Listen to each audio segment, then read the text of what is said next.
I was saying कि जैसे AP क्या होता है, it's a sequence where the difference between any two consecutive terms are the same, right? और the next term is obtained by adding a constant to the previous term. ये तो हम सबको पता है, उसमें कोई दिक्कत नहीं है, right? So अब इसमें आपको जो बेसिक दो तीन चीजें पता हो रखनी होती है हमें, कि जैसे nth टर्म क्या होता है, राइट? इसका मीनिंग हमारे दिमाग में क्लियर होना चाहिए कि nth टर्म जो होता है उसका फॉर्मूला हो गया a plus n minus one into D. ये हम यूज करते हैं किसी पर्टिकुलर टर्म की वैल्यू निकालने के लिए, ठीक है? फिर आता है नेक्स्ट, nth टर्म के बाद आता है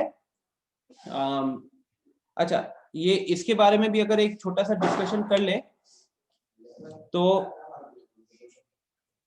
जैसे पहला टर्म हुआ a, अगला टर्म हुआ a प्लस डी, उसका अगला टर्म हुआ a प्लस टू डी, उसका अगला टर्म हुआ a plus three D.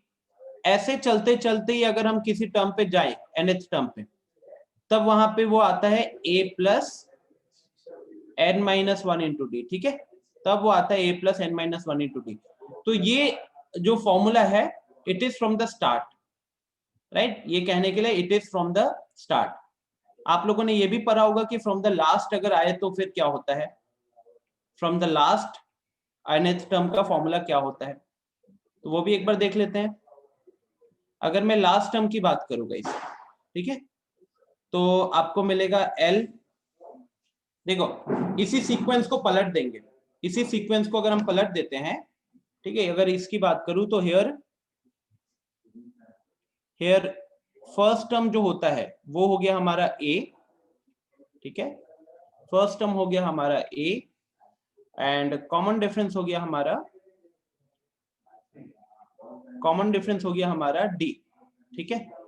First term A, common difference D, right? अब अगर आखिरी से, ये तो हो गया कि first term, second term, third term ऐसे चलेगा, तो nth टर्म का फॉर्मूला है a plus n minus one into D. अगर हम लास्ट से बात करते हैं, ठीक है, अगर हम लास्ट से बात करते हैं तो उधर क्या होगा, जो लास्ट टर्म होता है उसको हम L से डिनोट करते हैं। तो पहले आया L, उसके बाद क्या होगा L माइनस डी, उससे पहले वाला टर्म, उससे पहले वाला टर्म क्या होगा L माइनस टू डी। ये बात समझ में आ रही है कि आपको? जैसे कि हम सेकेंड लास्ट टर्म से लास्ट टर्म पे जाते हैं तो हमको डी ऐड करना पड़ेगा, तो हम लास्ट टर्म से सेकेंड लास्ट पे अगर आ रहे हैं तो हमको डी सब्ट्रैक्ट करना पड़ेगा। ऊपर वाले में देखो, ऊपर वाले में यहाँ पे डी ऐड हो रहा है, यहाँ पे अगर देखोगे तो यहाँ पे डी ऐड हो रहा है, आगे जा रहे हैं हम लोग, ठीक है? और इधर क्या हो रहा है, इधर हम पीछे जा रहे हैं, तो पीछे जाने के कारण हमारा यहाँ पे डी क्या हो रहा है, सब्ट्रैक्ट हो रहा है, ठीक है?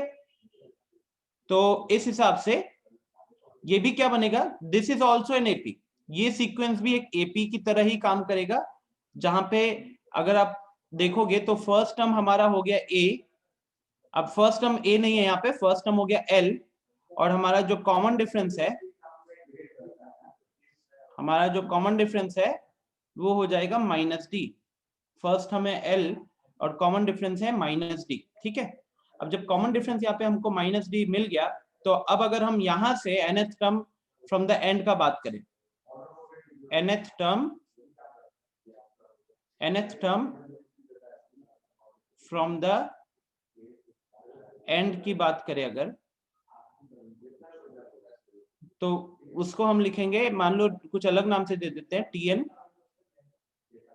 तो फर्स्ट टर्म a प्लस, देखो बोलो वही a plus n minus one into T, A के जगह पे l आ गया, n माइनस वन अपना n माइनस वन ही रहेगा, लेकिन अब d के जगह पे आ जाएगा माइनस डी, ठीक है?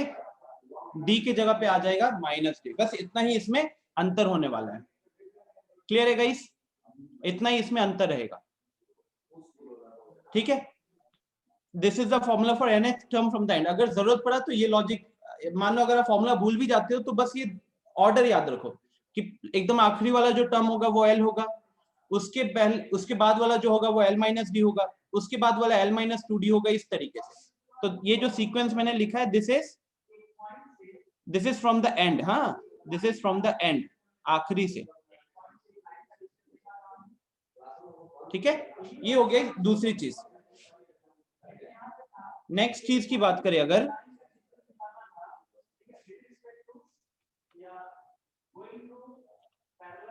नेक्स्ट चीज की अगर हम बात करें, कुछ बेसिक प्रॉपर्टीज होती हैं जो आप लोगों को याद रहनी चाहिए इसमें।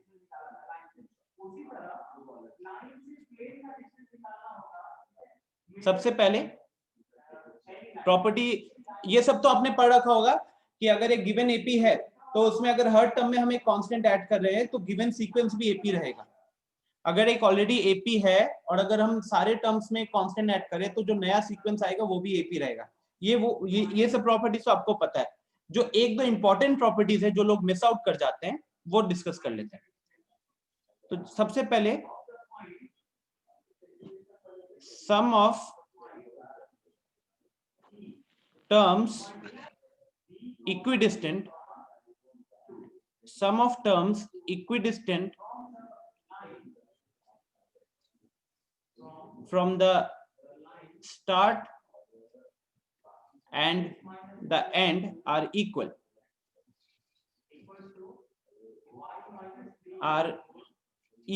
in an AP.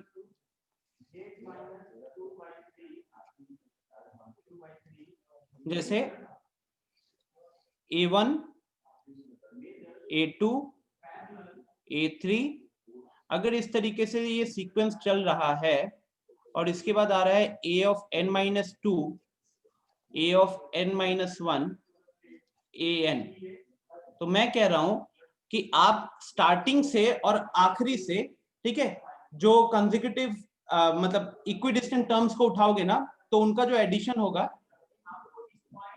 Anushka consecutive term वो जैसे मान लो क्वेश्चन में हमको 3 टर्म्स या 4 टर्म्स की बात हो रही होगी तो हम अलग अप्रोच रखेंगे, ठीक है।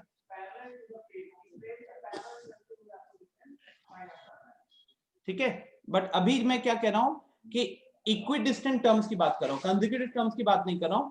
Equidistant from the start and the end, equidistant from the start and the end की बात कर रहा हूं। तो यहां पे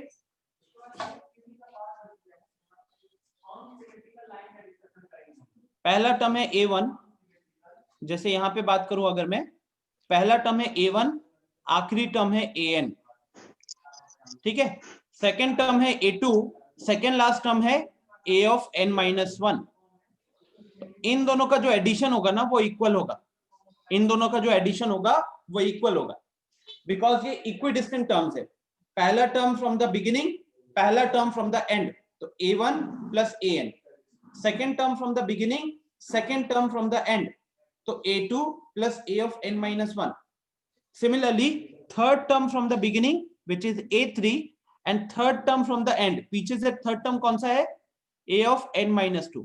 तो ये सारे जो सम होंगे ना ये सबके सब बराबर होंगे, ये सारे के सारे सम जो होंगे ये बराबर होंगे। बात समझ में आ रही है? ये प्रॉपर्टी बहुत इंपॉर्टेंट है, स्ट्रेट फॉरवर्ड क्वेश्चंस आ सकते हैं इस प्रॉपर्टी के ऊपर। सिद्धांत, I am getting your messages. This is regarding the same AP guys, this is regarding the same AP, और ये एडिशन की बात हो रही है, ठीक है। एक काम करो, एक छोटा सा एग्जांपल ले लेते हैं। मंजीत, एक एग्जांपल ले लेते हैं, आपको दिख जाएगा। एक छोटा सा एपी ले लेते हैं, ठीक है। तो 3, 8, 13, 18, 23, 28, ठीक है। ये मैंने 6 टर्म्स का एपी लिया हुआ है। अब इन 6 टर्म्स के एपी में ना आप देखो कि अगर मैं पहला टर्म और लास्ट टर्म जो छठा टर्म है इनको ऐड करूंगा तो कितना आ रहा है, 3 + 28, 31, ठीक है। सिमिलरली सेकेंड टर्म और second term from the starting, second term from the end, तो second term from the end मतलब पांचवा टर्म हो जाएगा। तो इनका वैल्यू अगर आप ऐड करोगे तो 8 + 23 फिर से 31 आ रहा है। उसके बाद third term from the starting, third term from the and, पीछे से थर्ड टर्म कौन सा हो जाएगा, चौथा टर्म हो जाएगा, ठीक है। तो यहाँ पे वैल्यू हो गया 18 + 13, फिर से ये वैल्यू कितनी आ रही है, 31 आ रही है। तो मेन जो चीज हमको यहाँ पे ऑब्जर्व करनी थी कि देखो हर केस में जो सम आ रहा है वो सेम आ रहा है, हर केस में जो सम आ रहा है वो सेम आ रहा है। बोलो समझ में आ रहा है बात? Tell me guys, is it clear? Just click on yes अगर ये समझ में आ गया तो।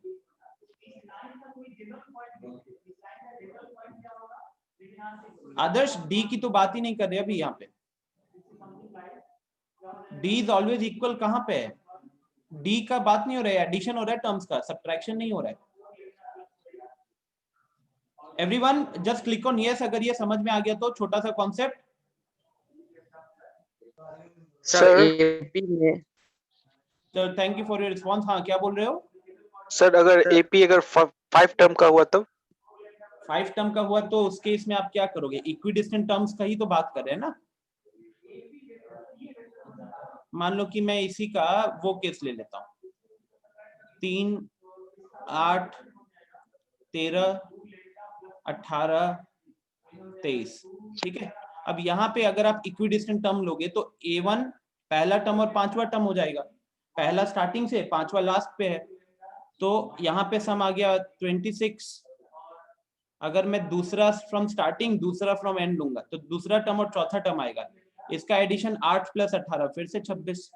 बीच वाले टर्म इक्विडिस्टेंट में, मतलब ये तीसरा जो टर्म है ये स्टार्टिंग से भी तीसरा है और आखिरी से भी तीसरा है, इसको भी 2 बार ऐड करोगे तो भी 26 ही आ रहा है, ठीक है। 13 + 13। तो I am regarding the property कि आपको ये प्रॉपर्टी समझ में आ गई कि नहीं। अब चाहे इवन नंबर ऑफ टर्म्स हो या ऑड नंबर ऑफ टर्म्स हो, मैटर नहीं करेगा। आप इक्विडिस्टेंट टर्म्स उठाओगे वहां पे और उनको ऐड करोगे तो आपको सम हमेशा सेम मिलेगा। दैट इज इंपॉर्टेंट, ठीक है। जैसे कि एक क्वेश्चन देता हूं अब आपको,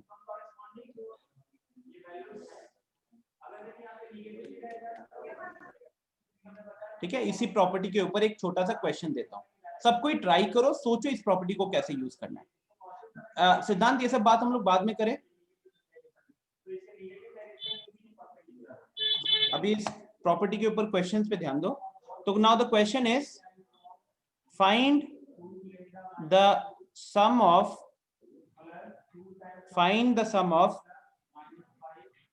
24 terms of an AP जिसके टर्म्स है A1, A2, A3 इस तरीके से, ठीक है। if it is known that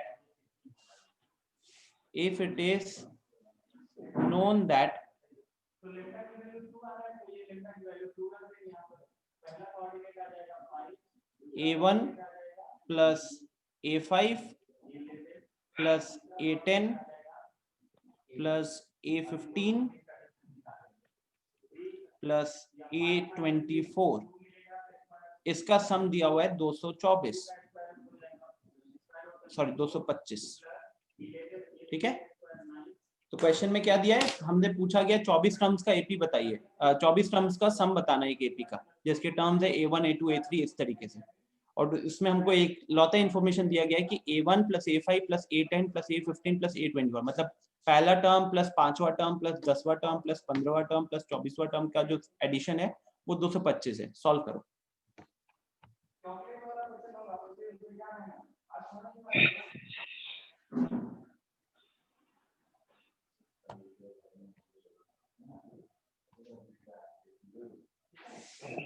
Adarsh mute करके रखो यार।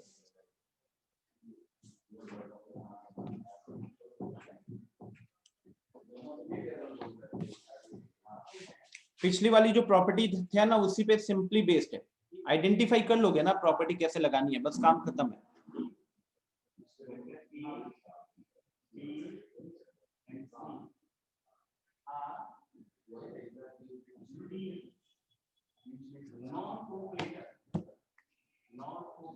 प्रॉपर्टी यूज करके सॉल्व करने की कोशिश करना, nth टर्म का फॉर्मूला लगा के टाइम वेस्ट करने पे मत जाना।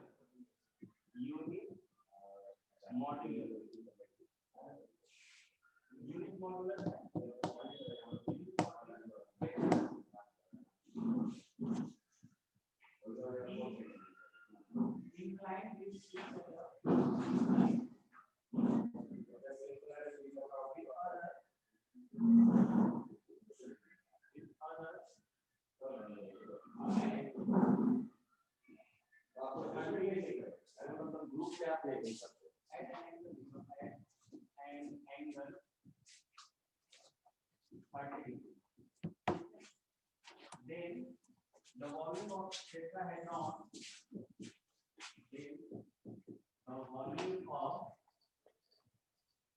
volume of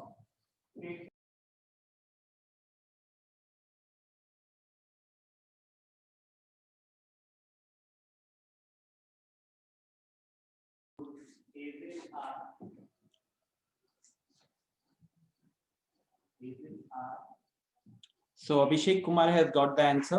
Very good, Abhishek.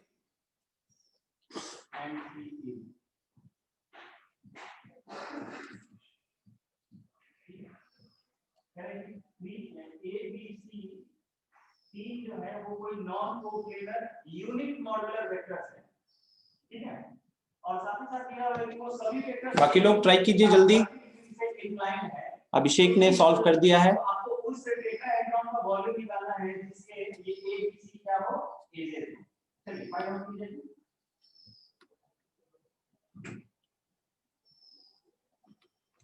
मैं तब तक नॉर्मल मेथड जो है ना, बकवास वाला मेथड यहाँ पे जो लोग ट्राई करेंगे वो करके दिखा देता हूँ कितना टाइम लग रहा है। तो सब nth टर्म का फॉर्मूला लगाएंगे यहाँ पे। a1 को a लिखा, a5 को a प्लस 4d लिखा, a10 को a प्लस 9d लिखा, a15 को a प्लस 14d लिखा एंड 24th टर्म को a प्लस 23d लिखा। ठीक है, ये हो गया 225।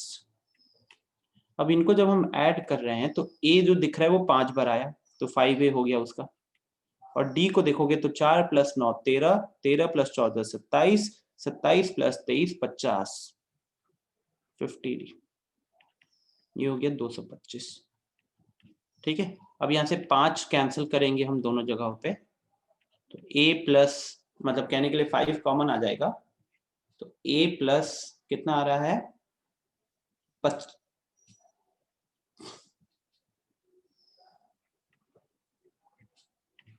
a प्लस 10d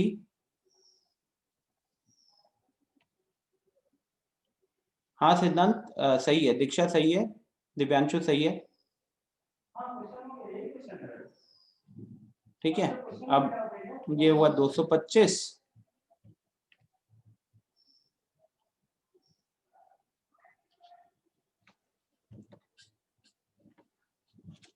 यार मैं कुछ मिस तो नहीं कर रहा।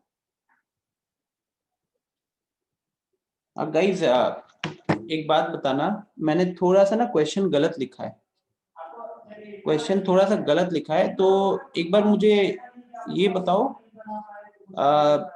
ज्योति, त्रिपुरारी, दिव्यांशु, दीक्षा, सिद्धांत, अभिषेक, प्लीज अनम्यूट योरसेल्फ। अभिषेक पांडे आपने तो 2 मिनट के अंदर सॉल्व कर दिया था, अनम्यूट करके एक बार अनम्यूट करो। Yes sir. कैसे सॉल्व किया बताना। सर मैं पहले ये क्वेश्चन एक बार सॉल्व किया था उसी से। तो ये तो बेवकूफी है ना अभिषेक आपका, क्वेश्चन में एक वैल्यू मैंने लिखना ही भूल गया मैं, सर गलती। 820 आप नहीं लिखते, पता है मेरे को। तो फिर आंसर उसके बाद आंसर 900 कैसे बता दिए, किस लॉजिक से बताए। और मेमोरी बेस्ड क्वेश्चन थोड़ी होता है, इस तरीके से आपको एग्जाम क्लियर करोगे। सर तो मैं बनाया था तो उस तरीका से बना के फिर बता दिया। बता दिया मतलब ये आपने आंसर बताया, ठीक है, क्वेश्चन ही गलत है। अगर आपने सॉल्व कर रखा था और आपने सही मतलब क्वेश्चन को समझ के सॉल्व किया था ना, तो आपका आना चाहिए था कि सर यहाँ पे एक चीज मिसिंग है। अगर आपने क्वेश्चन कर रखा है तो इंस्टेड ऑफ सेइंग कि कुछ मिसिंग है, आपने आंसर बताया है। तो this is memory based thing, formula याद रखना भाई साहब, क्वेश्चन का आंसर याद नहीं रखना है। Same is the case with you सिद्धांत, दीक्षा, आप लोगों ने कैसे आंसर निकाला बताओ। सर यहाँ पे ना A1 plus A24 is equal to A5 plus A15 is equal to A10 plus A10 की, ठीक है। नहीं लेकिन equal to A10 plus A10 कैसे कर सकते हो, A10 तो एक ही बार है। सर वो आप एक इससे पहले वाले बताया था ना, नहीं वो तो मैंने उनको समझाने के लिए बताया था कि प्रॉपर्टी कहने के लिए ऐसे भी लगती है, ऐसा कुछ वो नहीं है।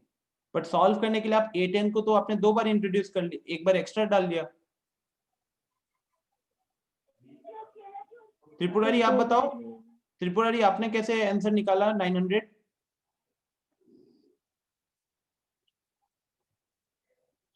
सेम अभिषेक वाला फंडा कहीं पे सॉल्व कर रखा था सर, याद था आंसर। हाँ ज्योति कुमारी, यू ऑल्सो गॉट 900। सिर्फ एक स्टूडेंट है निधि जिसने लिखा कि सर सॉल्व नहीं हो रहा, ठीक है। आनंद राज ने भी बताया कि एक चीज नहीं सर नहीं हो रहा। आनंद राजन, निधि ने बताया, बाकी लोग ट्राई कर रहे हैं, उन्होंने कुछ आंसर नहीं दिया। बट यहाँ जो लोग महान व्यक्ति लोग बैठे हुए हैं, सिद्धांत हो गया, ठीक है, अभिषेक हो गया, त्रिपुरारी, ज्योति, 900 किस लॉजिक से आया? दिव्यांशु का कहना है कि हम ध्यान नहीं दिए कि A20 नहीं है दिए हैं और A20 खुद से ले लिया।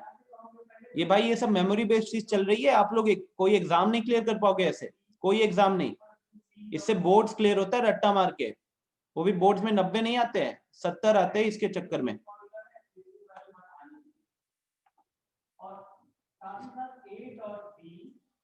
एनीवेज, थोड़ा सा ये जिन लोगों ने सॉल्व कर रखा था वो ये बता सकते थे कि भाई साहब सर आपने यहाँ पे एक चीज मिस किया हुआ है, ठीक है, क्योंकि मैं याद करके थोड़ी रखता हूँ यार, I just remember the concept and question, यही सॉल्व करता हूँ। तो वी हैड A20 यहाँ पे, एक मिनट देख लेता हूँ कौन सा मिसिंग था। हाँ, A20 मिसिंग था। अब आ रहा है ये वैल्यू 225। हाँ,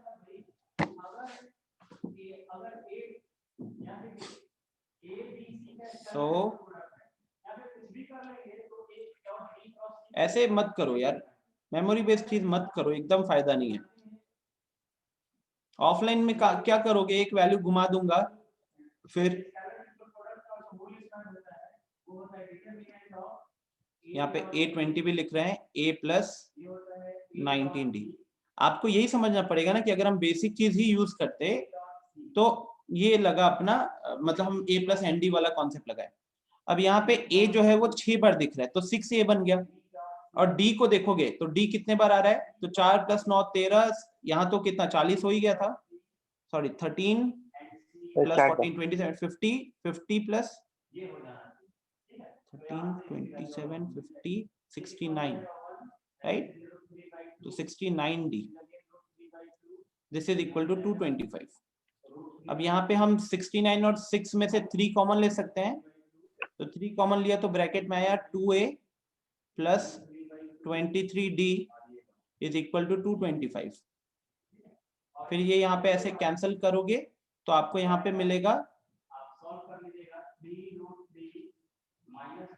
यहाँ पे हुआ फिर 2A + 23D is equal to 75, ये आया। और अब हमको निकालना था S24। S24 अपना क्या लगाएंगे formula, n/2 2A + n-1 × D। तो n-1 मतलब 24 - 1 23 हो जाता है, ठीक है। तो ये फाइनली 24/2 12 हो गया और ब्रैकेट में आया 75, तो 12 × 75 ये हो गया 900, ठीक है। ये इस हिसाब से आया 900। ये हो गया मेथड 1, जहां पे मतलब हम कोई प्रॉपर्टी नहीं यूज कर रहे, हमने सिर्फ nth टर्म का कॉन्सेप्ट यूज किया। फिर आते हैं मेथड 2 पे, ठीक है। इसी को हम सॉल्व करते हैं मेथड 2 से। अब देखिए मेथड 2 में क्या है। मेथड 2 में आपने देखा कि हमारे पास जो टर्म्स गिवन थे, A1 + A5 + A10 + A20 + A15 + A20 + A24, ठीक है, ये दिया हुआ था 225। अब यहाँ पे जो चीज हमें हिट करनी चाहिए कि इक्विडिस्टेंट टर्म्स कहीं ना कहीं दिया हुआ है। पहला टर्म दिया है, 24वां टर्म दिया है, 5वां टर्म दिया है, 20वां टर्म दिया है। तो ये सब जो होंगे ना, ये इक्विडिस्टेंट टर्म्स होंगे, मतलब इसका जो सम होगा वो इसके सम के बराबर होगा और ये इसके बराबर होगा, ठीक है। तो ये तीनों जो है ना वो एक दूसरे के इक्वल होंगे, इनका जो सम का अगर हम बात करें, ठीक है। तो हेयर ठीक है, प्रॉपर्टी समझना, ये हेयर A1 + A24 जो होगा that will be equal to A5 + A20 is equal to A10 + A15, ठीक है। ये तीनों के तीनों इक्वल होंगे। तो उस हिसाब से मैं इस 6 टर्म्स के जगह पे A1 + A24 को ही 3 बार लिख सकता हूं, ठीक है। तो मैं कह रहा हूं कि इसके जगह पे फिर मैं डायरेक्टली क्या लिख सकता हूं, 3 times of A1 plus A24, A1 plus A24, ये हो गया आपका 225। तो यहां से 225 से 3 कैंसिल होगा, तो A1 प्लस A24 आ गया हमारा 225/3 75। और जैसे ये 75 आ गया, हमको sum of first 24 terms find out करना था, मतलब S24 फाइंड आउट करना था। तो ये हो गया आपका n/2 first term plus last term वाला टाइप, तो A1 प्लस A24। ठीक है, तो ये 24/2 12 हो गया, A1 प्लस A24 आपका 75 हो गया, तो 75 इंटू 12 आ गया 900। ठीक है, तो देख सकते हो कि ये एक्चुअली प्रॉपर्टी अगर पता थी तो हम विदाउट पेन एंड पेपर ही इस क्वेश्चन को कर सकते थे। दैट इस इतना इजी क्वेश्चन था ये।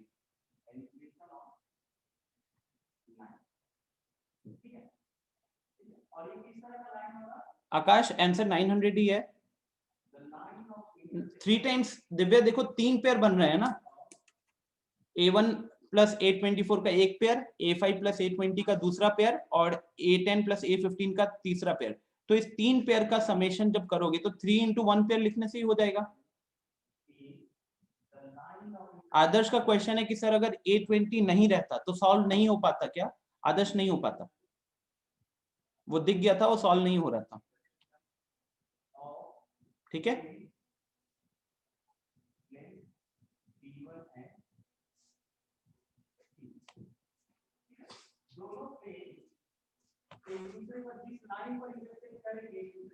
क्लियर है?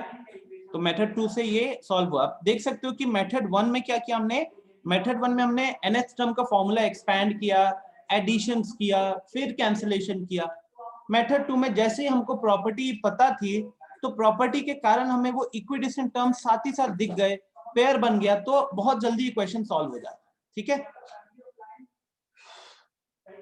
सिद्धांत, ये लाइक एक प्रॉपर्टी है। अब हमेशा प्रॉपर्टी के ऊपर डायरेक्ट क्वेश्चन आएगा जरूरी नहीं है, बट हाँ this question it can come, थोड़ा सा और ट्विस्ट करके भी आ सकता है, एंड हम क्वेश्चंस करेंगे। अभी फिलहाल एक प्रॉपर्टी के नहीं, दीक्षा का क्वेश्चन है कि सर A10 प्लस A10 कर सकते थे क्या जब नहीं दिया हुआ था? तो नहीं कर सकते दीक्षा, बिकॉज हमको वही टर्म्स लेना है जो प्रेजेंट है। तो इसीलिए मैंने A1 के साथ A24 लिया, A5 के साथ A20 लिया और A10 के साथ A15 लिया, क्योंकि यही पेयर्स हमारे यहाँ पे बन रहे थे, ये पेयर्स पॉसिबल थे। ठीक है, this was the only reason, nothing else. Okay, चलो ये तो हो गया आपका इस प्रॉपर्टी के ऊपर। अब देखते हैं अगला property. It's not a property, it's regarding a knowledge. जैसे कि when asked to assume, जब आपको assume करना पड़ रहा है consecutive terms, जब आपको consecutive terms assume करना पड़ता है एक AP में क्वेश्चन को सॉल्व करने के time, when asked to assume consecutive terms in an AP, ठीक है, तो उस केस में अगर आपको ऑड नंबर ऑफ टर्म्स दिया गया है, अगर आपको ऑड नंबर ऑफ टर्म्स दिया गया है, तो मान लो जैसे कि 3 टर्म्स आपको अज्यूम करना है, तो जब 3 टर्म्स आपको अज्यूम करना है तो उस केस में आप टर्म्स मानोगे a plus D and a minus D. a मतलब बीच वाला टर्म a हो गया, third term a plus D हो गया, और first term a minus D हो गया। ये आप सबको पता होगा मैक्सिमम लोगों को, राइट? उधर भी कराया गया था, 10th में भी ये रहता था। तो इधर अगर हम बात करें तो इस केस में जो कॉमन डिफरेंस है, वो कॉमन डिफरेंस कितना है यहाँ पे बताओ? इस तरीके से अगर एजम्पशन करें तो कॉमन डिफरेंस कितना होना चाहिए?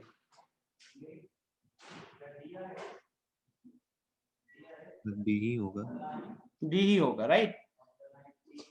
अगर हमको मान लो 3 के जगह 5 टर्म्स अज्यूम करने के लिए बोला था, 3 के जगह पे 5 terms, odd number of terms ही, तो आप क्या करना कि आपके बीच के 3 टर्म्स तो यही रहेंगे, ये तो जरूर लिखना, a प्लस डी और a माइनस डी, इसको तो लिखना ही।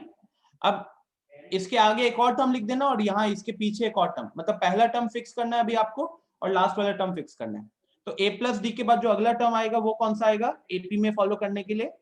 a प्लस 2d आएगा, और a माइनस डी से पहले वाला टर्म कौन सा होगा, a माइनस 2d होगा। ठीक है, तो ये चीज आप फॉलो कीजिएगा while assuming number of terms. यहाँ पे भी अगर हम बात करें कॉमन डिफरेंस का, तो यहाँ पे भी अभी हमारा जो कॉमन डिफरेंस है, यहाँ पे अभी जो हमारा कॉमन डिफरेंस है वो अगेन d ही है। ठीक है, फिर बात करते हैं जब आपको इवन नंबर ऑफ टर्म्स दिया जाता है, जब आपको even number of terms assume करना पड़ता है। ठीक है,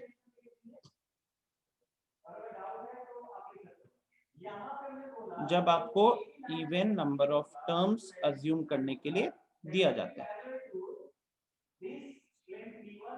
तो उस केस में मान लो जैसे कि 4 टर्म्स की बात हो रही है, तो जब 4 टर्म्स की बात होगी ना, तो उस केस में थोड़ा सा ध्यान दीजिएगा, बीच के टर्म्स होंगे a minus D and a plus D. इस a minus D a plus D ये बीच के 2 टर्म्स होंगे। ठीक है, हमेशा इवन नंबर ऑफ टर्म्स आपको चाहे 4 या 6 या 8 या 10 जितने भी अज्यूम करने पड़े, तो उनके जो बीच वाले जो 2 टर्म्स होंगे, middle most 2 terms, they are going to be a minus D and a plus D. ठीक है, a minus D and a plus D. तो यहाँ कहने के लिए कितना से इंक्रीज हो गया, यहाँ पे इंक्रीज हो गया 2d से। ठीक है, यहाँ इंक्रीज हो गया 2d से, तो a प्लस डी के बाद अगला टर्म आया है a प्लस 3d, और a माइनस डी से पहला टर्म आएगा a माइनस 3d। तो अब यहाँ पे जब हम 4 टर्म्स को अज्यूम किए ना गाइस, तो हमारा जो कॉमन डिफरेंस है, ध्यान रखिएगा, इस तरीके के अजम्पशन में जनरली स्टूडेंट्स गलती क्या करते हैं, वो लिखते हैं कि जो कॉमन डिफरेंस है वो d मानकर चलते हैं क्वेश्चंस में, लेकिन यहाँ पे कॉमन डिफरेंस एक्चुअली में कितना होता है, कॉमन डिफरेंस होता है 2d। जैसे गर्ल्स ग्रुप में निधि ने क्वेश्चन भेजा था, तो निधि वहां पे 4 टर्म्स अज्यूम करना था, जिसका मैंने सॉल्यूशन सुबह भेजा, और वही क्वेश्चन जब मैंने बॉयज ग्रुप में भेजा तो रोशन अंजन वगैरह ने सॉल्व किया, राइट। तो 4 टर्म्स अज्यूम करना था, तो उन 4 टर्म्स को अज्यूम करने के टाइम पे हमको a minus 3d, a minus D, a plus D और a प्लस 3d जब आपने अज्यूम किया है, तो वहां पे कॉमन डिफरेंस 2d आ रहा है। बहुत लोग क्या करेंगे कि एजम्पशन सही रखेंगे, लेकिन वो कॉमन डिफरेंस d मान के चलते, तो वहीं पे वो गलती कर जाते हैं। ठीक है, वो क्वेश्चन जरूर देखिएगा जो ग्रुप पे डाला गया था, दैट वहां पे कॉमन डिफरेंस जो 2d लेगा इजीली क्वेश्चन सॉल्व हो जाएगा, जो 2d नहीं लेगा उसके लिए दिक्कत होगा। अच्छा, हो सकता है कि आप में से कुछ लोगों के माइंड में आ रहा हो कि सर यही अज्यूम करना जरूरी है क्या, अगर हम a plus D, a plus 2d, a plus 3d इस तरीके से अज्यूम करेंगे तो कोई दिक्कत होगी? तो द आंसर इज नो, कोई दिक्कत नहीं होने वाली, कोई दिक्कत नहीं होने वाली। लेकिन यहां से क्वेश्चंस आसान हो जाएंगे, क्योंकि जब भी जितने भी क्वेश्चंस आप उठा के देखोगे जिसमें आपको 4 टर्म्स 5 टर्म्स अज्यूम करना पड़ता है एपी का, तो जनरली उसमें एक इंफॉर्मेशन होता है सम के ऊपर या फिर प्रोडक्ट के ऊपर, एक इंफॉर्मेशन होता है सम के ऊपर या फिर प्रोडक्ट के ऊपर। तो अगर आप यहां देखोगे, चाहे 5 टर्म्स अगर इस तरीके से अज्यूम किया है, और अगर आप यहाँ पे एडिशन परफॉर्म करते हो ना, तो डी कट जाता है, आपको ए मिल जाता है, तो बीच वाला टर्म का वैल्यू मिल जाता है। सिमिलरली यहाँ पे भी अगर एडिशन दिया होता है 4 टर्म्स का, इनको भी अगर ऐड कर रहे होते तो डी कट जाता है, ए मिल जाता है। ठीक है, तो ये इसका फायदा होता है। अनुष्का का क्वेश्चन है कि सर अगर इवन या ऑड नहीं पता तो तब क्या करेंगे? अनुष्का ऑब्वियसली पता होगा, क्वेश्चन आपको बताएगा कि आपको 3 टर्म्स एपी में लेने हैं या 4 टर्म्स एपी में लेने हैं या 5 टर्म्स एपी में लेने हैं, डेफिनेटली क्वेश्चन बताएगा। तो जब 3 या 5, जब ऑड नंबर ऑफ टर्म्स की बात होगी तो इस तरीके से अजम्पशन करना है, और जब इवन नंबर ऑफ टर्म्स होगा तो इस तरीके से अजम्पशन करना है। ठीक है, अब जैसे यहाँ पे अगर एक और आगे बढ़ जाए थोड़ा सा, अगर मान लीजिए कि 6 टर्म्स अज्यूम करना था, तो इतना समझ के चलिए कि उन 6 टर्म्स के जो बीच के 4 टर्म्स होंगे ये ऊपर वाले ही होंगे, तो ये तो मेरे को लिखना ही है, a minus D, a plus D, a plus 3d। तो ये पहले ऊपर के 4 टर्म्स तो हम लिखेंगे लिखेंगे, इवन नंबर ऑफ टर्म्स है। अब हमको पता है कि ये 2d से आगे जा रहा है, तो 2d से आगे जा रहा है तो a प्लस 3d के बाद अगला टर्म आ जाएगा a plus 5d, a minus 3d से पहले वाला टर्म हो जाएगा a माइनस 5d। ठीक है, इस तरीके से आपको ध्यान रखना पड़ेगा। हाँ रिवांश, मॉड्यूल में होगा 3 टर्म्स वाले क्वेश्चन। हाँ सिद्धांत, ये अजम्पशन इसीलिए ताकि आपका क्वेश्चन सॉल्विंग इजी हो जाए। आप उठा के देखोगे ना, तो जितने भी क्वेश्चन इस अजम्पशन पे आए हैं उसमें जनरली एक इंफॉर्मेशन होता है सम के ऊपर या फिर प्रोडक्ट के ऊपर। अब आप सोचो कि 5 टर्म का आपको सम दिया हुआ है, तो अगर आप इन 5 टर्म्स ये इस तरीके से अज्यूम करोगे और इनका एडिशन करोगे तो बीच का टर्म का वैल्यू तो इंस्टेंटली निकल कर आ गया। अगर प्रोडक्ट भी दिया हुआ है ना तो देखो ये a plus B into A minus B का फॉर्म बन जाता है। टर्म्स को इसी तरीके से एज्यूम किया गया है कि a plus B into A minus B का फॉर्म बन जाता है, तो वहां पे आप a square minus B square easily कर सकते हो, कोई दिक्कत नहीं होती है, राइट। तो कैलकुलेशन बिकम्स इजी, ठीक है सिद्धांत। ये फॉर्म इसी तरीके से बड़ा इजी है, इससे इजियर फॉर्म नहीं है इवन नंबर ऑफ टर्म्स को अज्यूम करने के लिए। आप देखो यहाँ पे एडिशन के बारे में इंफॉर्मेशन दिया होगा, तो आप इनको अगर ऐड करोगे, तो 4a आ जाएगा। अब प्रोडक्ट करोगे तो a माइनस थ्री डी जो है वो a प्लस थ्री डी के साथ मल्टीप्लाई होकर a square minus B square form में आ जाएगा। सिमिलरली बीच का जो a minus D into A plus D है, इनका प्रोडक्ट होकर ये a square minus B square के फॉर्म में आ जाएगा, ठीक है। एक मिनट देखते हैं कि एक कुछ ठीक ठाक क्वेश्चन है क्या assumption के ऊपर मेरे फोन में अभी।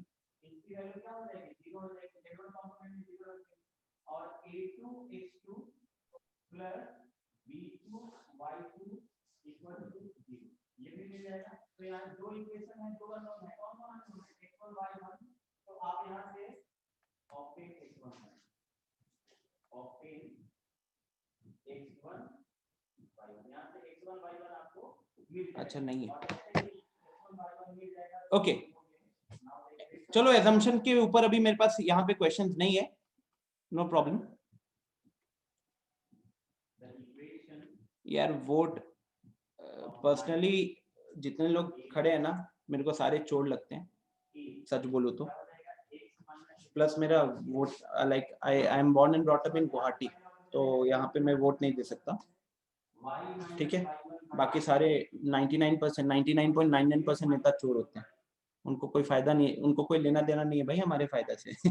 This is my personal thought after following politics for the past 4-5 years। Guys एक क्वेश्चन है, in an AP of 99 terms, in an AP of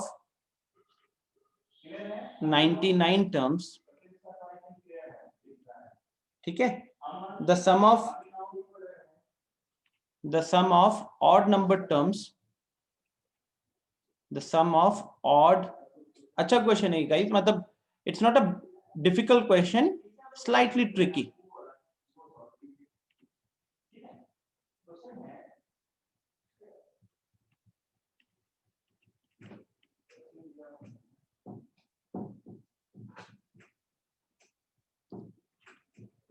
Then find the sum, of all the 99 terms of the AP, ठीक है। कीजिए solve इसको। Question है कि एक ऐसा एपी दिया हुआ है जिसके अंदर 99 टर्म्स है, ठीक है, जिसमें से कि जो भी ऑड नंबर टर्म्स है उनका सम है 2550, 2550। Then find the sum of all the 99 terms of the AP.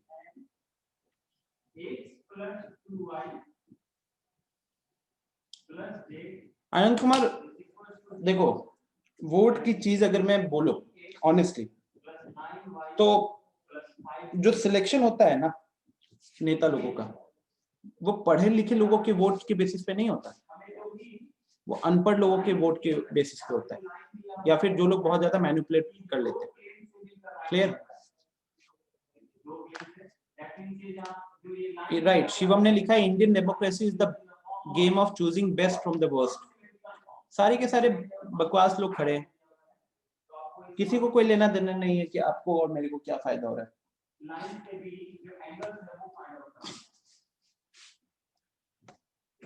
चोर होते हैं सब।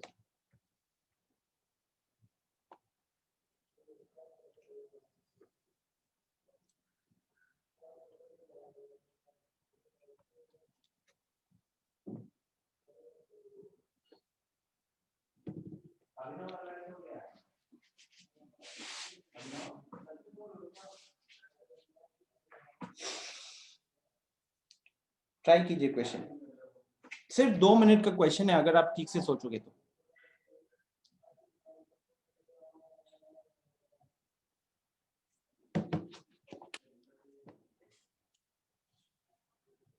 इस क्वेश्चन के बाद अरिथमेटिक मीन शुरू करेंगे। विवांश कह रहा है आने वाले 5 साल में तो अति होने वाली है। विवांश हर टाइम ऐसा ही रहता है, जितने पैसे मिलते हैं ना इनको, 5 साल भी अगर कोई भी सरकार अच्छे से काम कर ले, इंडिया बहुत डेवलप कर जाएगा, इतने पैसे मिलते हैं। They don't worry about your well-being, they worry about their own well-being. Election में वो 1 करोड़ रुपया खर्च करते हैं, वो आपके लिए थोड़ी कर रहे हैं यार, वो 1 करोड़ का 5 करोड़ 10 करोड़ बनाने के लिए खर्च करते हैं।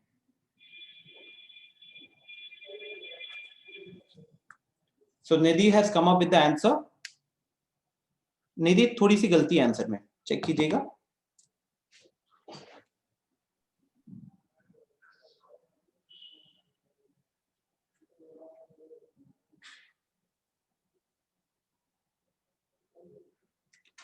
वेरी गुड आनंद राज, सही है। Anand Raj is the first student guys जिसने सॉल्व किया इस क्वेश्चन को।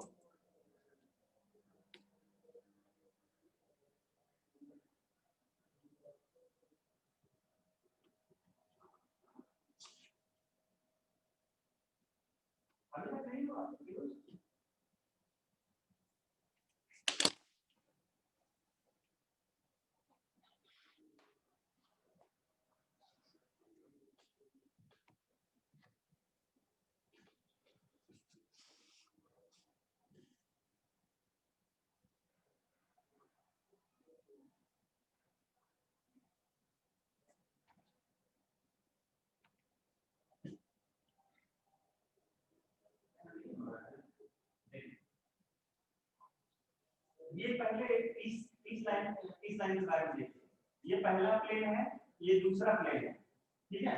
यहाँ और बहुत आसान है, यहाँ पे हमें लाइन नहीं फाइंड आउट करना है, ये ध्यान रखें, एंगल फाइंड आउट करना है। दिव्या गलत है, सिर्फ एक कम है। अब पता नहीं आपने कैसे बोल लिखा है, एक कम है। आकाश गलत आंसर, रोशन गलत आंसर, सिद्धांत सही है, अनमोल प्रिया सही है। 3 स्टूडेंट है जिन्होंने अभी तक सही आंसर दिया है, आनंद राज, सिद्धांत, अनमोल, दिव्या, निधि। हाँ दिव्या, निधि आपके भी आंसर सही है। डीसीएस जो है इसका वो है L1 M1 एंड L1, ये दिया हुआ है। ये जो है ये दोनों, तो ये देखिए पहला प्लेन है, ये दूसरा प्लेन है, तो ये डीसीएस जो है कुछ ऐसा होगा, यानी कि पहले के नॉर्मल और दूसरे के नॉर्मल के भी परपेंडिकुलर होगा। हम कह सकते हैं कि 2L1 यहाँ पे 1 है, L1 minus 2M1 plus N1, इसकी वैल्यू 0 होगी, ठीक है। यहाँ से नॉर्मल वेक्टर का डायरेक्शन को फाइंड कीजिए, 1, -2, 1, ये दिया हुआ है, ठीक है। Very good Anushka, answer is correct. Divyanshu गलत है। अब कैसा है दिव्यांशु, यहाँ पे गलत है और पीछे जो क्वेश्चन गलत था उसका सही आंसर दे रहे हो। यहाँ से कह सकते हैं कि 11 plus 2M1 minus 2M2 is equal to 0। यहाँ से क्रॉस मल्टीप्लिकेशन लगा देते हैं। अभिषेक आपका तो आंसर आया नहीं अभी तक। -2 -2 4 हो जाएगा, 4 माइनस ये क्या हो जाएगा 2 equal to M1 divided by ये दोनों डिग्री। हाँ, बस इसके बाद ही एम स्टार्ट हो जाएगी। M is not a big topic guys, it's a small topic, 5-10 minutes तक, ठीक है।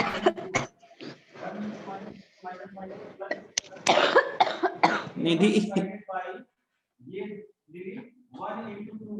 दिव्यांशु गलत है, त्रिपुरारी आंसर सही है, आदर्श आनंद गलत है आंसर, ठीक है। चलो अब डिस्कशन शुरू करते हैं इसका, ओके। सबसे पहले क्वेश्चन ने बोला कि 99 टर्म्स है, तो A1 A2 A3 से लेके A99 तक चल रहा है। उसमें से जो ऑड नंबर टर्म्स है ना, उसमें से जो ऑड नंबर वाले टर्म्स है उनका सम दिया हुआ है। अल्ताफ गलत आंसर, रिवांश सही है। तो अब ऑड नंबर टर्म्स की अगर हम यहाँ पे बात करें, ठीक है, तो ऑड नंबर टर्म्स कौन से होंगे? ऑड नंबर टर्म्स हो जाएंगे A1 plus A3 plus A5, ऐसे चलते चलते plus A95 plus A97 plus A99, ठीक है। ये दिया हुआ है कहीं ना कहीं 2550, ये दिया हुआ है 2550, ठीक है। अब यहाँ पे जब आप एडिशन चेक कर रहे हो, यहाँ पे जब आप एडिशन चेक कर रहे हो तो ऑब्वियस ही बात है गाइस, आप थोड़ा सा सोचो कि ऊपर वाला ये ऑलरेडी एपी है, ये वाला क्वेश्चन मतलब ये वाला जो सीक्वेंस है ये ऑलरेडी एपी है, तो इसका जो ऑल्टरनेट टर्म्स वाला जो होगा ना, इसके जो ऑल्टरनेट टर्म्स होंगे वो भी एपी में होंगे, वहां पे कॉमन डिफरेंस बस डी के जगह पे 2d आ जाएगा, इतना ही ना अंतर होगा, डी के जगह पे 2d आ जाएगा। तो अगर मैं इसकी बात करूं,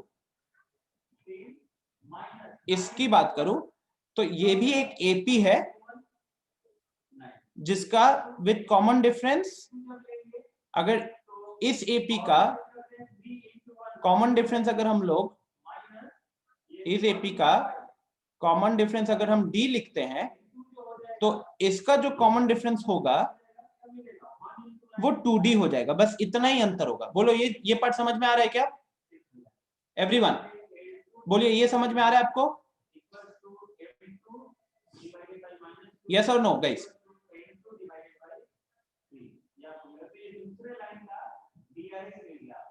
द आंसर इज 5049, ठीक है गाइस, इज दिस क्लियर और नॉट? उसके जो ऑल्टरनेट टर्म्स होंगे वो भी एक एपी में ही होंगे, जो ऑड नंबर टर्म्स होंगे वो एपी में होंगे, बस उसमें जो कॉमन डिफरेंस होगा वो ट्वाइस ऑफ इनिशियल वाला हो जाएगा, ठीक है।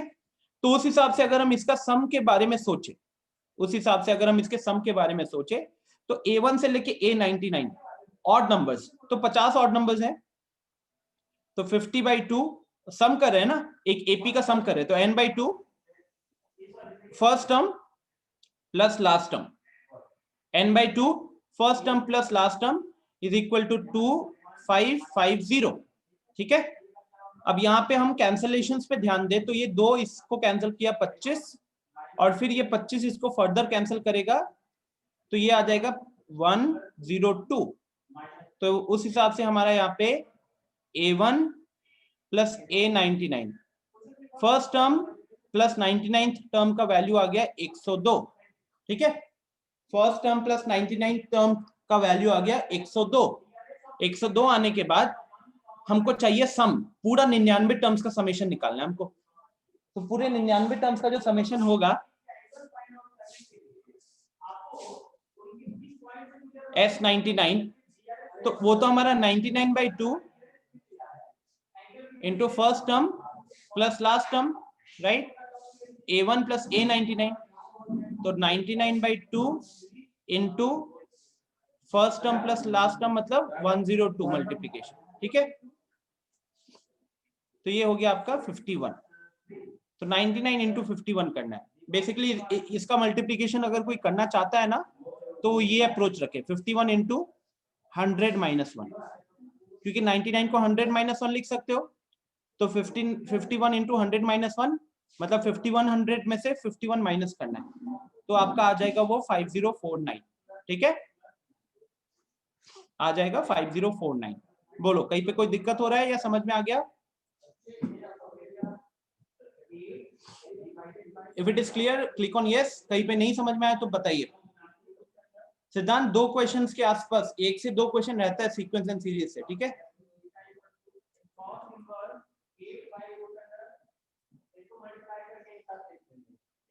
This is one of my favourite topics, CAT वगैरह में भी इससे खूब क्वेश्चन सॉल्व करता था मैं। Okay, I hope this is clear guys, plain and simple, ज्यादा कोई मुश्किल नहीं था। इट वाज ऑल अबाउट कि आपने क्वेश्चन को अच्छे से समझा है कि नहीं और आपको एपी का मतलब अच्छे से पता है कि नहीं। एपी का ऑर्डर अगर आपको अच्छे से पता है तो ये क्वेश्चन देखो कितना इजी क्वेश्चन है, ज्यादा टाइम कंज्यूमिंग क्वेश्चन नहीं है, लेकिन एक्चुअली में एक बिगिनर को दे दोगे तो ही विल, वो सोचेगा कि भाई साहब यहाँ तो इन्फॉर्मेशन ही मिसिंग है, उसके लिए तो यहाँ पे ये रहेगा कि इन्फॉर्मेशन ही मिसिंग है, कैसे सॉल्व करें, बट एक्चुअली में सब कुछ प्रॉपर दिया हुआ है। It was all about understanding the question in a proper way और फिर उसको अप्रोच करना, ठीक है। चलिए, I hope this part is clear, and now I'll start with arithmetic mean, the concept of arithmetic mean, okay.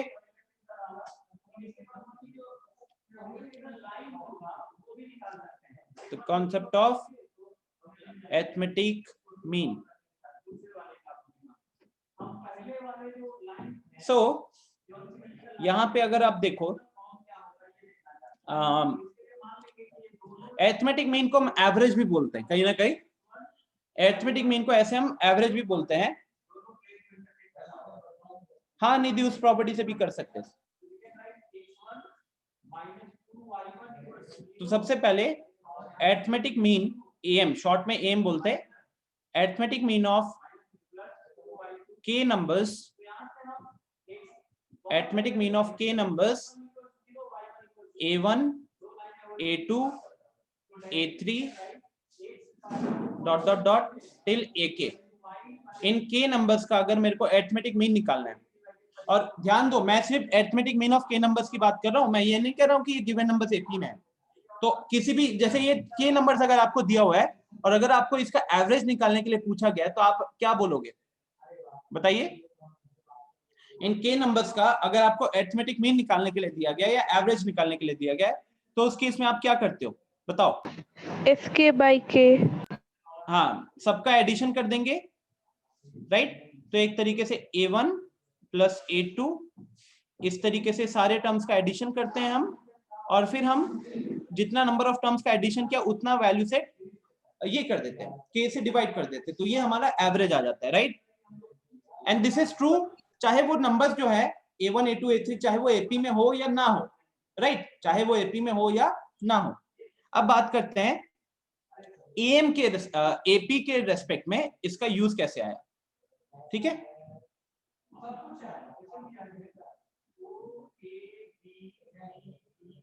ठीक है, यहां पे जब AP की बात होती है ना,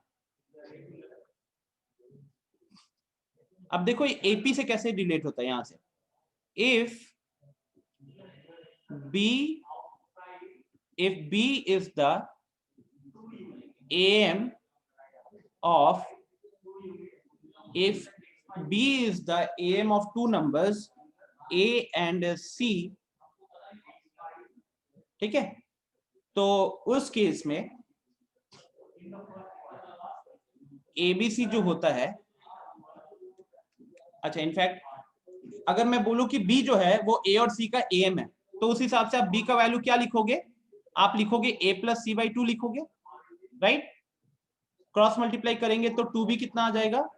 A प्लस C आ जाएगा। यहां से B को अगर हम ब्रेक करते हैं, यहां अगर हम B को ब्रेक करते हैं, B प्लस B कर देते हैं फिलहाल, और उसके बाद एक B को C के साइड भेज देते हैं और A को इधर ले आते हैं, तो ये बन जाता है आपका क्या? B minus A is equal to C minus B. B minus A is equal to C minus B. But this means that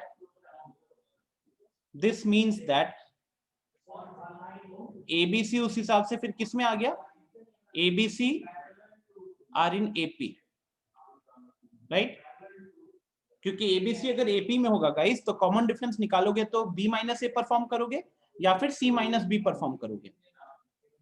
common difference निकालने के लिए आप B minus A करोगे या फिर C माइनस B करोगे, और दोनों का वैल्यू सेम रहेगा क्योंकि कॉमन डिफरेंस। देखो यहाँ पे भी क्या है? B minus A is equal to C minus B, ठीक है? तो फाइनली द वेरी फर्स्ट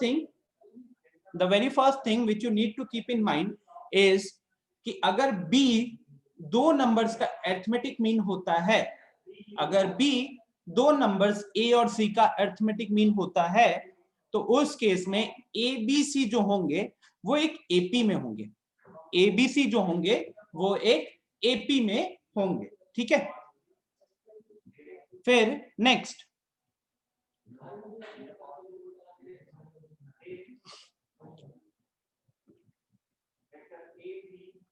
जिसमें ये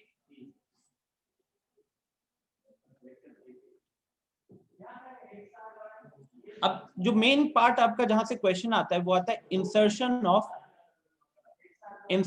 ऑफ arithmetic means between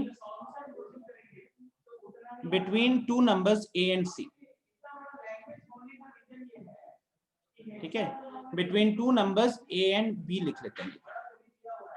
तो यहाँ पे अब जो कॉन्सेप्ट आएगा, समझो कॉन्सेप्ट क्या है कि हमारे पास दो नंबर दिया हुआ है, एक A है दूसरा B है, तो इसके बीच में ना एम्स इंसर्ट करने हैं हमको, ठीक है? इनके बीच में हमको हो सकता है क्वेश्चन कह रहा है 4 एम्स डालो, क्वेश्चन कह सकते हैं 5 एम्स डालो, लाइकवाइज, ठीक है। No, Siddhant, it's not valid for only 3 numbers. It can be for any number of terms. Second point जो है वो सिर्फ 3 नंबर्स के लिए वैलिड है। अब देखो, मान लो कि हम if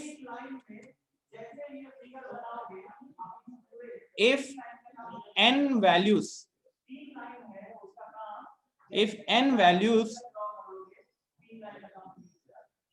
a1 a2 a3 an, if n values are inserted between, मतलब जब आपको एम्स डालने के लिए बोला जाता है ना 2 नंबर्स के बीच में, तो जो n नंबर्स आप पुट करते हैं a1 a2 a3 an, a और b के बीच में, such that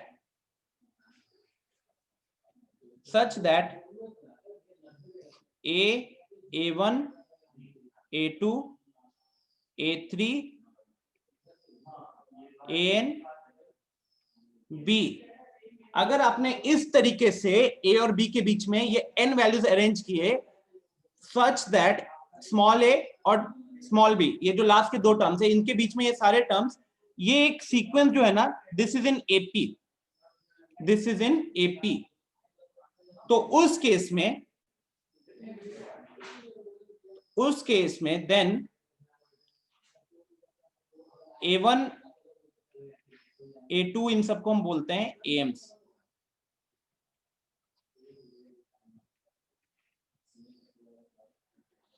are aims between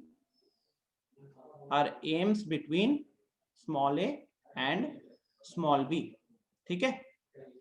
तो बात समझिए, एम्स इंसर्ट करने का मतलब यहां पे क्या हुआ, अगर हम n number of AIIMS insert करना चाहते हैं 2 नंबर्स के बीच में, तो उन सारे एम्स को इंसर्ट करने के बाद जो हमारे पास गिवन सीक्वेंस आएगा ना, वो AP में आएगा, इसका ये मतलब हुआ, ठीक है, वो AP में आएगा, इसका ये मतलब हुआ। एग्जांपल्स वगैरह भी देख लेते हैं, बट उससे पहले एक छोटा सा, जैसे मान लीजिए मैं अगर आपको बोलूं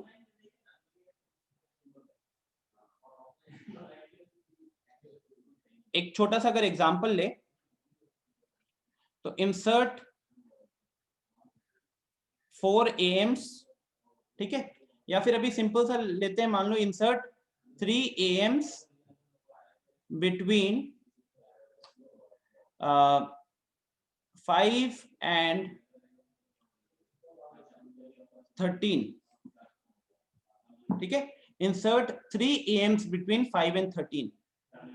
तो आपके दिमाग में ये आना चाहिए कि भाई साहब, जब मैं वो 3 AMs को रखूंगा ना 5 और 13 के बीच में, तो 5 फिर वो 3 AMs और 13, ये जो नया सीक्वेंस आएगा, ये सीक्वेंस AP में होना चाहिए, ठीक है, ये सीक्वेंस AP में होना चाहिए। जैसे यहाँ पे अगर हम बात करें, तो मैंने सिंपल सा लिया, जो आप थोड़ा सा बिना कोई फॉर्मूला वगैरह थोड़ा हिट एंड ट्रायल लगा के सॉल्व कर सकोगे। जैसे कि 5 के बाद आप एक रखोगे 7, फिर रखोगे 9, फिर रखोगे 11, और ये तो 13 हमारे पास पहले से ही प्रेजेंट है। तो उस केस में जो 5, 7 और 9 हो गया ना, ये हमारे एम्स कहलाएंगे, ये हमारे एम्स कहलाएंगे बिटवीन 5 and 13। और यहाँ आप देख सकते हो कि किसी भी 2 कंसेक्यूटिव टर्म्स के बीच का डिफरेंस भी कांस्टेंट है, तो उस हिसाब से ये क्या बन गया, ये बन गया AP, ठीक है, ये बन गया AP। अब ये मैंने हिट एंड ट्रायल से किया कहीं ना कहीं, राइट, हमने कहीं ना कहीं वैल्यू पुट करके देख रहे हैं कि हाँ भाई साहब AP में आ रहा है कि नहीं आ रहा, लेकिन एक प्रॉपर तरीका होता है इसको सॉल्व करने का, इसको सॉल्व करने का एक तरीका होता है।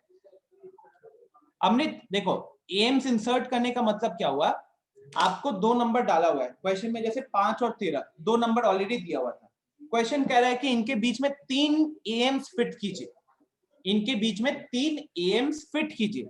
तो उस केस में आपके दिमाग में ये आना चाहिए कि जो 3 नंबर्स आप फिट करोगे ना 5 और 13 के बीच में, वो इस तरीके से फिट करना है कि जो सीक्वेंस बनेगा वो सीक्वेंस AP में होगा, ठीक है।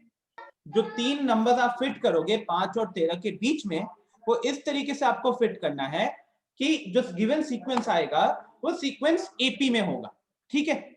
इसी को वही 3 नंबर्स जो होते हैं उन्हीं को एम कहा जाता है, और एम को पुट करने के बाद जो सीक्वेंस बनती है वो एपी में बनती है। यही चीज यहाँ पे लिखा हुआ है कि इफ एन वैल्यूज, यहां पढ़ो, if N values a1 a2 a3 an are inserted between a and b such that, अगर हम ये n वैल्यूज इंसर्ट कर रहे हैं a और b के बीच में इस तरीके से कि जो सीक्वेंस बना a1 a2 a3 वाला b तक लेकर, अगर ये सीक्वेंस एपी में बना तो उस केस में जो हमने वैल्यूज को इंसर्ट किया था उन सारे वैल्यूज को हम एम्स बोलते हैं, उन सारे वैल्यूज को हम एम्स बोलते हैं, ठीक है। समझ गए सर। हाँ, सिद्धांत का क्वेश्चन है कि sir how to put 3 Ms between 5 and 6। तो सिद्धांत वही कॉन्सेप्ट को अभी मैं यहाँ पे बताता हूँ। By the way the answers will be 5.25, 5.5 and 5.75। Formula है, चलो फॉर्मूला देखते हैं। देखो सिंपल सा फॉर्मूला है, ठीक है। फॉर्मूला टू कैलकुलेट एम, और एकदम इजी सा फॉर्मूला है, तो ज्यादा दिक्कत नहीं होनी चाहिए आप सबको। फॉर्मूला का डेरिवेशन देखेंगे ताकि कभी भूल भाल गए तो याद रहेगा। आपको पता है कि अगर हम एन एम्स फिक्स कर रहे हैं ए और बी के बीच में, तो A1 capital A2 capital A3 capital A4 capital AN। तो ये मैंने जो ब्लू कलर से जो बीच के टर्म्स है ये मेरे है एम्स, राइट, बीच वाले मेरे है एम्स, ठीक है ना। तो उस केस में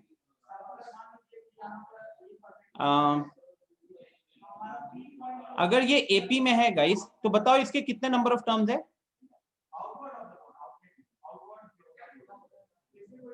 this is in AP, right, ये एपी में है। तो बताइए कितने नंबर ऑफ टर्म्स कितने हुए यहाँ पे, सबको चैट में बताओ नंबर ऑफ टर्म्स कितने हुए। सिद्धांत, तान्या, निधि, दिवांश सही है, दिवांशु कुछ गलत लिखे हो। एन नहीं है, एन प्लस, सबको बताओ। दिव्या गलत है। कितने टर्म्स कितने हुए, ठीक से देखो ना कितने टर्म्स हुए। ये तो बीच में हमारा ये एन एम्स है ना, बीच में तो ये हमारा एन एम्स है, तो यहां तो ही एन नंबर यहीं पे हो गया, ए एक और आ गया, बी एक और आ गया। तो कहने के लिए हमारे पास ये जो एपी है, इस एपी में एक्चुअली में कितना टर्म्स है, AP of N plus 2 terms, AP of N plus 2 terms, ठीक है, क्लियर। तो अब आप ही बताओ कि सर अगर ऐसा है तो हम अगर लास्ट टर्म का फॉर्मूला लिखे ना, लास्ट टर्म का, तो using the formula of nth term, using the formula of nth term का फॉर्मूला यूज कर रहे हैं किसके लिए, फॉर बी के लिए, ठीक है। तो उस केस में हम बी को क्या लिखेंगे, फर्स्ट टर्म जो कि ए है, और बी हमारा कौन सा वाला टर्म है, बी हमारा n+2 टर्म है, राइट, n+2 टर्म है। तो b प्लस, अब फॉर्मूला होता है ना nth टर्म का, a plus n minus 1 into D, a plus n minus 1 into D, लेकिन यहाँ पे n के जगह पे वो एक्चुअली में क्या है, n+2 है, तो n+2 माइनस 1 इंटू डी होगा, बात समझना, n+2 माइनस 1 इंटू डी होगा। तो उस हिसाब से b is equal to a plus n+1 into D हो गया। और फाइनली यहां से अगर हम d की वैल्यू की बात करें तो d की वैल्यू हो गई b minus a upon n+1, b minus a upon n+1। बोलो यहां तक अगर किसी को कोई दिक्कत हुई है तो अनम्यूट करके बताइए।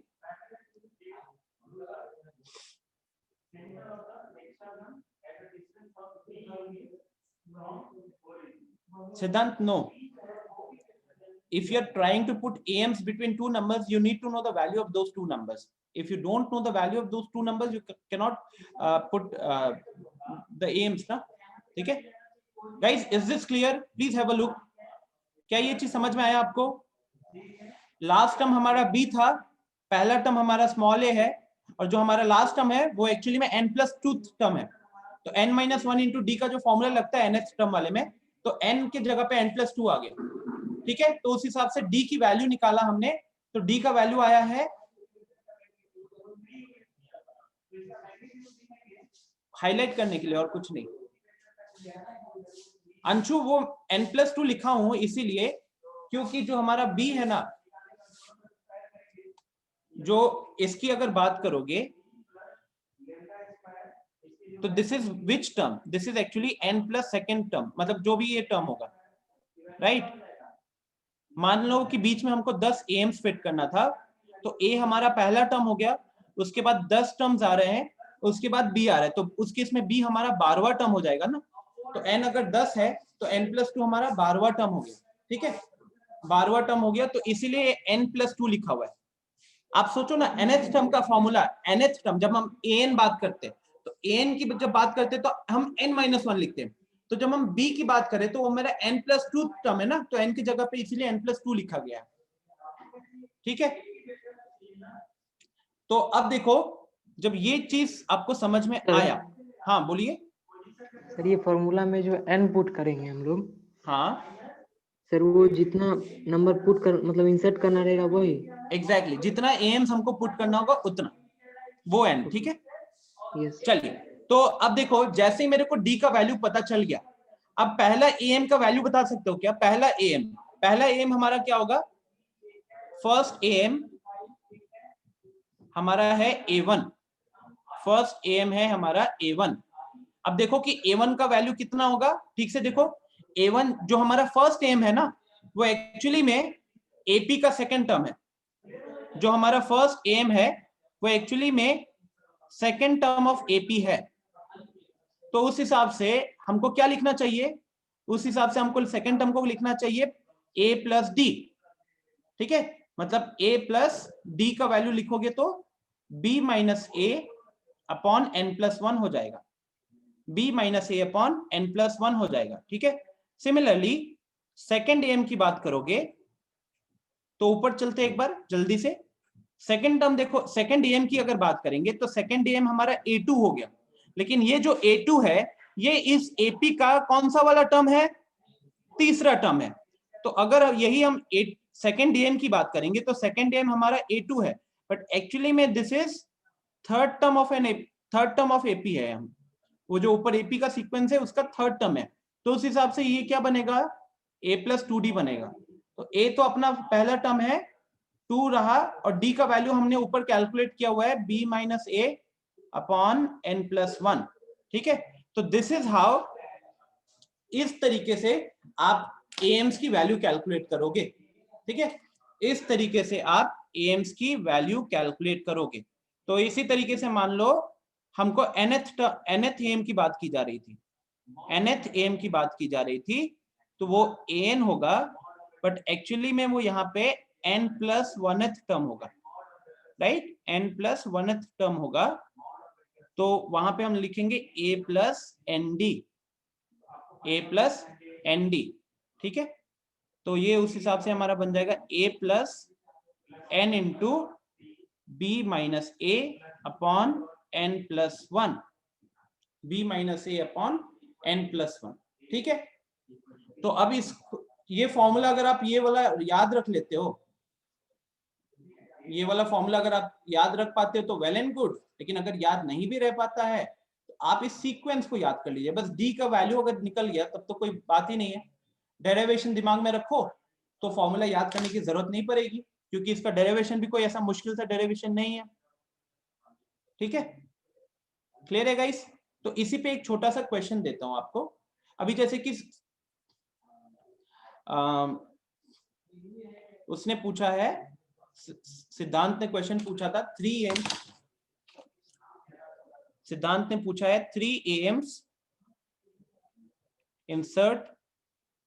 अच्छा, उससे पहले मैंने आपको क्वेश्चन दिया था 3 AMs बिटवीन, 2 क्वेश्चन देते हैं, एक तो है 5 and 13, 5 और 13 के बीच में हमको 3 AMs पुट करने हैं।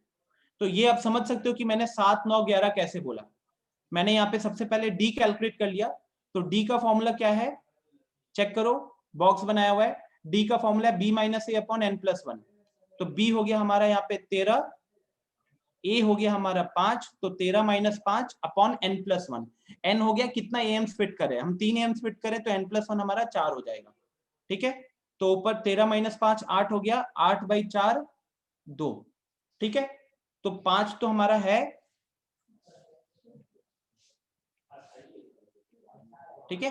अब सेकेंड टर्म जो हम रखेंगे वो 5 प्लस, मतलब पहला एम जो होगा वो 5 प्लस 2 हो जाएगा, 7 हो गया।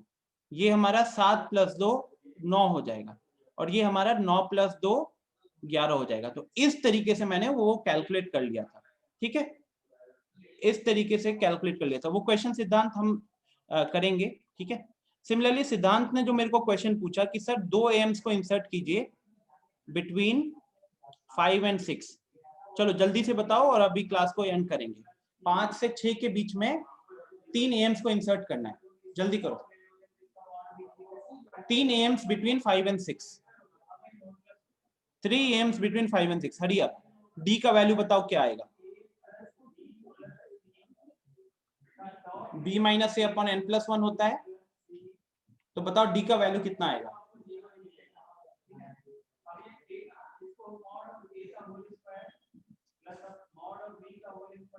डी का वैल्यू, वेरी गुड तान्या, हम रखेंगे बी के जगह 6, ए के जगह 5 अपॉन एन प्लस 1, तो 3 प्लस 1 ये हो गया 1/4, 1/4 मतलब 0.25, ठीक है, 0.25, तो 5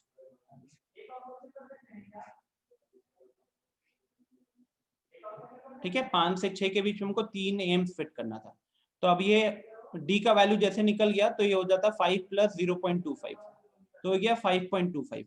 अब इसी 5.25 में हम 0.25 ऐड करेंगे तो 5.5 आएगा, इसी में और 0.25 ऐड करेंगे तो 5.75 आएगा।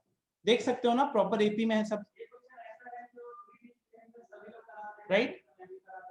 सो वेरी गुड अभिनव, आकाश, सौरभ राज 11/3 कैसे आया, अनुष्का सही था, शिवांशु, नितेश, अनमोल सही था, ठीक है। हाँ, कितनी भी छोटी वैल्यूज के बीच में हम कितने भी नंबर ऑफ एम्स चाहिए हम फाइंड आउट कर सकते हैं इस तरीके से। मान लो 5 से 6 के बीच में हम 3 एम्स की बात करें थे, हम अगर 10 एम्स भी रखने होंगे ना तो हम इस कॉन्सेप्ट का यूज करके आराम से रख सकते हैं, ठीक है। निधि सीक्वेंस एंड सीरीज में छोटा सा डिफरेंस है, सीक्वेंस वर्ड हम यूज करते हैं जब एक कहने के लिए एक हमको नंबर्स के बीच में पैटर्न वैटर्न दिख रहा है, ठीक है, कॉमा से नंबर सेपरेटेड है। सीरीज वर्ड हम मेनली यूज करते हैं जब हम लोग उन्हीं सीक्वेंस के टर्म्स का एडिशन कर रहे हैं, ठीक है। ये मतलब बस इस चैप्टर के स्टार्टिंग में लिखा हुआ है, नॉर्मल लाइफ में सब सीरीज सीक्वेंस को एक ही मतलब लेकर चलते हैं, but mathematically the actual difference is that series में हम एडिशन परफॉर्म करते हैं वो सीक्वेंस के सारे नंबर्स में, जबकि सीक्वेंस में सिर्फ नंबर्स का एक पैटर्न हम ऑब्जर्व करते हैं।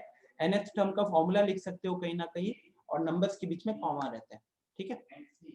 सो गाइस, कल के डीएसएस का टॉपिक जो रहेगा, डाउट्स क्लियर किए जाएंगे एपी और एएम के, तो आज आप लोग घर पे एएम के क्वेश्चंस वगैरह सॉल्व कर लो, एपी और एएम के जो भी क्वेश्चंस है ना मॉड्यूल और टीपीपी से, वो सॉल्व कर लो।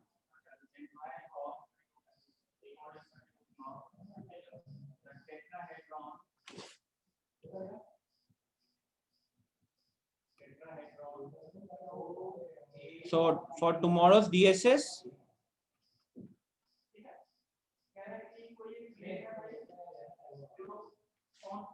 और कल के डीएसएस के लिए बस आप लोग को क्या करना है, solve all the TPP questions of module, ठीक है, ऑफ एपी एंड एएम। साथ ही में कुछ जेई के क्वेश्चंस भी रखूंगा, वो भी डिस्कस कर लेंगे, ठीक है। That's all for the day. Diksha, मैं या सुनील सर अभी डिसाइड नहीं किए, इट विल डिपेंड अपॉन, कल देखेंगे, ठीक है। पीडीएफ भेज दूंगा, डोंट वरी। सिद्धांत, इन सब क्वेश्चंस का सॉल्यूशन अब नेट पे सर्च करो, ठीक है। So thank you everyone. I'm ending the session here. Will meet tomorrow, ठीक है। सुबह मेरी 12th में क्लास है, उसके बाद या तो मैं या सुनील सर आपका DSS लेंगे। Thank you everyone, do remember what you have to do for tomorrow's DSS, okay. चलो, I am ending the session here.